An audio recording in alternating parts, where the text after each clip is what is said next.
तो ये तस्वीरें हम आपको दिखा रहे हैं मुर्शिदाबाद की। एनसीडब्ल्यू की टीम यहां पर पहुंची है, जिसके सामने पीड़ितों के आंसू छलके हैं। लगातार पीड़ित परिवार इंसाफ की मांग कर रहा है, क्योंकि जिस तरीके से हिंसात्मक कार्रवाई हुई थी उसके बाद लोग डर गए हैं।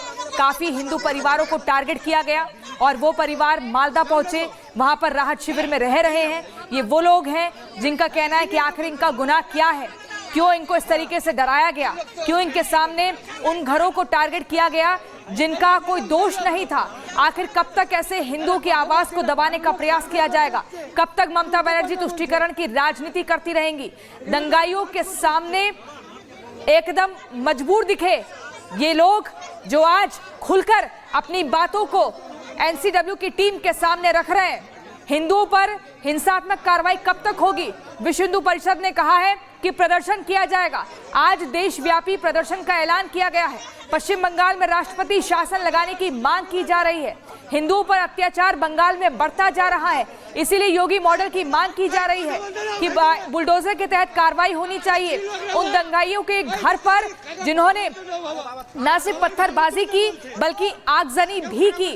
और आपको बता दें, हाल फिलहाल में योगी आदित्यनाथ ने भी साफ तौर पर कह दिया था कि दंगाइयों का इलाज डंडे से होगा, और उसके बाद से यही मांग बार बार पश्चिम बंगाल में हो रही है। लेकिन आप देखिए महिलाओं की संख्या कितनी ज्यादा। ये सब वो पीड़ित परिवार है जिनके साथ बर्बरता हुई, जिनको परेशान किया गया। हिंसा की आंच, आखिर इंसाफ कब मिलेगा? इंसाफ को लेकर लगातार दरकार है श्वेता।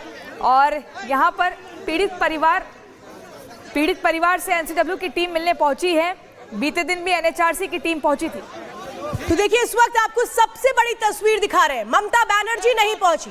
ममता बनर्जी को ये दर्द नहीं दिखता है। ममता बनर्जी को उन महिलाओं के आंसू नहीं दिखते हैं जो कैसे बिलक बिलक कर रो रही हैं एनसीडब्ल्यू की उस टीम के सामने जो उनसे मिलने के लिए पहुंची है। एनसीडब्ल्यू की टीम जब पहुंचती है तो क्या अपना दर्द बयां कर रही हैं ये महिलाएं। आप समझिए इनको क्या उम्मीद थी? इनको उम्मीद थी कि ममता बनर्जी भी पहुंचती, वो भी एक कड़क एक्शन लेती। लेकिन यहाँ कैसे इस पूरे मामले पर कोर्ट को सामने आना पड़ा। कोर्ट ने यहाँ पर केंद्रीय सुरक्षा बलों की तैनाती की, लेकिन ममता बनर्जी मुर्शिदाबाद में जो कुछ हो रहा है उसके लिए सीधे सीधे बीजेपी को कसूरवार ठहरा रही हैं। सोचिए बंगाल में रहती हैं, कलकत्ता से मुर्शिदाबाद आने में उनको शायद समय नहीं लग रहा, लेकिन एनसीडब्ल्यू की टीम कैसे वहां पहुंच रही है इन लोगों के दर्द को समझने के लिए। हिंदू परिवार जो वहां पर कैसे मुश्किलों का सामना कर रहे हैं, पलायन करने को मजबूर है, क्योंकि वहां उनको अपनी जान की सबसे ज्यादा एक तरह से खतरे में नजर आता है। क्योंकि जिस तरह से वहां पर हमला हुआ, जैसे हिंदू परिवारों के ऊपर हत्या कर दी जाती है, गला काट दिया जाता है, वो तमाम मंजर इन लोगों ने अपनी आंखों के आगे देखा। तो अब ऐसे में ये लोग वहां कैसे खुद को महफूज समझेंगे? यही वजह है कि पलायन हो रहा है। इस बात को खुद डीजीपी ने भी कबूला था कि कैसे पलायन वहां से हो रहा है। और अब सवाल तो यही है कि ममता बनर्जी कब जाएंगी? ममता बनर्जी को क्यों नहीं ये दर्द नजर आता है? जो एक्शन अब तक उठ जाना चाहिए था उस पर वो मौन क्यों है? क्या तुष्टीकरण की राजनीति है और इसीलिए कोई भी एक्शन, कोई भी एक तरह से कहीं जवाबदेही नहीं बनती है? सोचिए प्रदेश की जो मुखिया हैं वो अपने प्रदेश में हर एक इंसान की हिफाजत के लिए खुद जिम्मेदार है, लेकिन वो यहाँ सामने नहीं आ रही। मुर्शिदाबाद का जो दर्द है वो ममता बनर्जी को नजर क्यों नहीं आता? अहम सवाल ये है। क्या सेलेक्टिव पॉलिटिक्स होती है बंगाल में, जहां एक तरफ तो दर्द नजर आता है लेकिन दूसरी तरफ अगर हिंदू परिवार परेशानी में है तो फिर वो दर्द नहीं आएगा? प्रियंका, ये तस्वीरें कई सवालों के शायद जवाब दे रही है कि एनसीडब्ल्यू को तो फिक्र है लेकिन ममता को नहीं। बिल्कुल ठीक कहा आपने। देखिए ममता बनर्जी को चुप्पी तोड़नी होगी और दंगाइयों के खिलाफ आवाज बुलंद करनी होगी। यही ये पीड़ित परिवार चाहता है कि आखिर ममता बनर्जी के लिए सिर्फ एक ही तबका इतना महत्वपूर्ण क्यों है? ये लोग भी बंगाल का हिस्सा है। ये लोग भी वो हैं जिन्होंने वोट किया था ममता बनर्जी को और उस गद्दी पर बिठाया था जहां से वो पूरे राज्य की कमान संभाल रही हैं। लेकिन उसी राज्य का ये वो तबका है जो लगातार हताश है, जो हर बार टारगेट किया जाता है। आखिर इनका दोष क्या है? क्या इनका दोष ये है कि हिंदू है, हिंदू समाज से आते हैं? इसकी सजा इन्हें कब तक मिलेगी? इसी के चलते इनके आंसू छलक रहे हैं। हिंसा प्रभावितों को इंसाफ कब मिलेगा? ये लगातार सवाल खड़े हो रहे हैं। आखिर कौन है जो इनकी दरकार को सुनेगा? आखिर कौन है जो दंगाइयों का हिसाब करेगा, जो ऐसे ऐसे लोगों का जो माहौल खराब करते हैं, जो डर और दहशत का माहौल बनाते हैं, ऐसे लोगों के खिलाफ सख्ती से कार्रवाई कौन करेगा? आखिर कब तक ये एक जिले से दूसरे जिला बदलते रहेंगे, अपना बोरिया बिस्तर उठाकर राहत शिविर ढूंढते रहेंगे? आखिर क्यों इन लोगों को अपने घर को छोड़ना पड़ रहा है?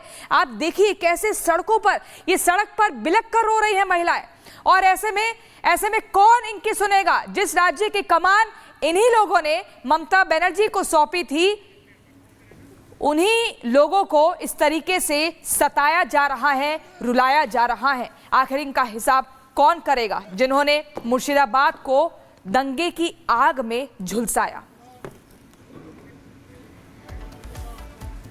तो देखिए, सवाल तो यह है कि ये जो तस्वीरें हैं, जो दर्द एनसीडब्ल्यू के सामने ये महिलाएं बयां कर रही हैं, वहां के लोग बयां कर रहे हैं, ममता बनर्जी को लगता है कि ये तो बहुत छोटी घटना थी, क्योंकि वो जिक्र करती हैं कि अरे वहां तो बहुत छोटा सा मामला हुआ था, ऐसी कोई बड़ी बात नहीं हुई थी, बड़ी बात नहीं हुई। देखिए, गवर्नर भी वहां पर पहुंचे थे और क्या कह रहे हैं सुनिए। They come and stay in the relief camp. Today also you can visit whatever Murshidabaad. It's an extension of yesterday's visit. I will be meeting more places and also seeing the affected people. And today also? Today also. Thank you. What's your message about this?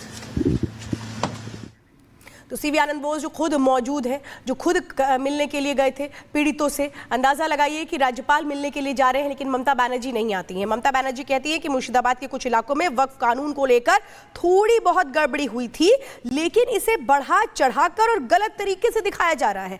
क्या लोग अपना दर्द बढ़ा चढ़ाकर बताएंगे? क्या लोग उस तरीके की मारपीट करके अपना घर छोड़ देंगे? सवाल तो यह है कि ये दर्द ममता बनर्जी को दिखता क्यों नहीं है? ममता बनर्जी जो हर बार ये बोलती हैं कि नहीं, कुछ नहीं हुआ, क्यों? अगर कुछ नहीं होता तो क्या इस तरीके से जो लोग हैं उनको पलायन करने के लिए मजबूर होना पड़ता है? एनसीडब्ल्यू की टीम फिलहाल इस वक्त पहुंची हुई है, पीड़ितों से मुलाकात कर रही है। जो पीड़ित हैं उनकी आंखों में दर्द है, महिलाएं रो रही हैं। सोचिए, जब वहां पर टीम पहुंची तो ये महिलाएं, इनको कितनी उम्मीद इस टीम से है जो गले लग कर के रो रही हैं। इनको पूरी उम्मीद है कि एनसीडब्ल्यू। तो तस्वीरें हम आपको दिखा रहे हैं मुर्शिदाबाद की। एनसीडब्ल्यू की टीम यहां पर पहुंची है, जिसके सामने पीड़ितों के आंसू छलके हैं। लगातार पीड़ित परिवार इंसाफ की मांग कर रहा है, क्योंकि जिस तरीके से हिंसात्मक कार्रवाई हुई थी उसके बाद लोग डर गए हैं। काफी हिंदू परिवारों को टारगेट किया गया और वो परिवार मालदा पहुंचे, वहां पर राहत शिविर में रह रहे हैं। ये वो लोग हैं जिनका कहना है कि आखिर इनका गुनाह क्या है, क्यों इनको इस तरीके से डराया गया, क्यों इनके सामने उन घरों को टारगेट किया गया जिनका कोई दोष नहीं था। आखिर कब तक ऐसे हिंदुओं की आवाज को दबाने का प्रयास किया जाएगा? कब तक ममता बनर्जी तुष्टीकरण की राजनीति करती रहेंगी? दंगाइयों के सामने एकदम मजबूर दिखे ये लोग, जो आज खुलकर अपनी बातों को एनसीडब्ल्यू की टीम के सामने रख रहे हैं। हिंदुओं पर हिंसात्मक कार्रवाई कब तक होगी? विश्व हिंदू परिषद ने कहा है कि प्रदर्शन किया जाएगा। आज देशव्यापी प्रदर्शन का ऐलान किया गया है। पश्चिम बंगाल में राष्ट्रपति शासन लगाने की मांग की जा रही है। हिंदुओं पर अत्याचार बंगाल में बढ़ता जा रहा है, इसीलिए योगी मॉडल की मांग की जा रही है कि बुलडोजर के तहत कार्रवाई होनी चाहिए उन दंगाइयों के घर पर जिन्होंने न सिर्फ पत्थरबाजी की बल्कि आगजनी भी की। और आपको बता दें, हाल फिलहाल में योगी आदित्यनाथ ने भी साफ तौर पर कह दिया था कि दंगाइयों का इलाज डंडे से होगा, और उसके बाद से यही